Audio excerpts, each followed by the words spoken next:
नमस्कार। सुभद्रा पैसा ओडिशा सरकार तरफ एक जुगान्तकारी पदक्षेप।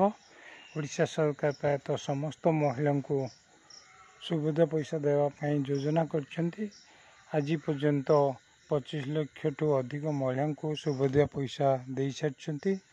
अवशिष्ट महिला को सेकेंड किस्ती देव बोली कहते प्राय 8 तारीख कि 9 तारीख सुभद्रा पैसा अकाउंट को आसवार सूचना अच्छी।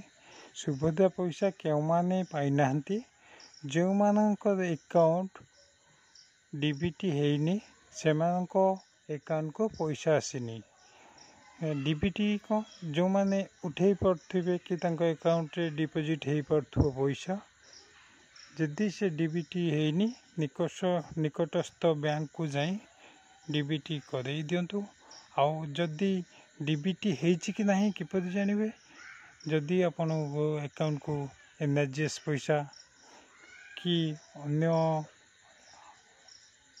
इंडिया आवास पैसा कि अन्य पैसा आसूची आपन उठेइछंती जानिबे आपनकर डीबीटी हैछि। नचेत आपनकर जदि दुईटी अकाउंट थिबो आउ जो अकाउंट टी आधार संयुक्त थिबो से अकाउंट टी डीबीटी हेतिबो। तेणु आपण व्यस्त होंतुनी, सुभद्रा पैसा आसी कि नहीं चेक करने आपन केतोटी अकाउंट अच्छी चेक करंतु। आउ जो अकाउंट टी आधार संयुक्त थिबो से अकाउंट को पैसा आसी थिबो बा डीबीटी सीटा एक्टिव हेकी थिबो।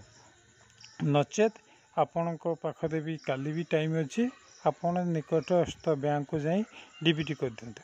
नचेत जदि इंडिया पैसा किंबा आमर एनआरजीएस पैसा कि अन्य किसी सब्सिडी पैसा कि अपन कालिया पैसा कि सीएम किसान पैसा कि पीएम किसान पैसा जदि अपन को अकाउंट को आसूची ताहले जानिबे अपन अकाउंट डीबीटी एक्टिव अच्छी। आउ से व्यस्त होतुनी, सरकार जेहेतु कहते सुभद्रा पैसा देवाई दिंतु, नहले तुरंत जाई निकटस्थ बैंक दे डीबीटी एक्टिव करातु। डीबी आधार कार्ड नहीं कि जाइथिबे आउ अकाउंट बही नहीं कि जाइथिबे। जदि किसी असुविधा है बैंक मैनेजर सहित कांटेक्ट करंतु। धन्यवाद।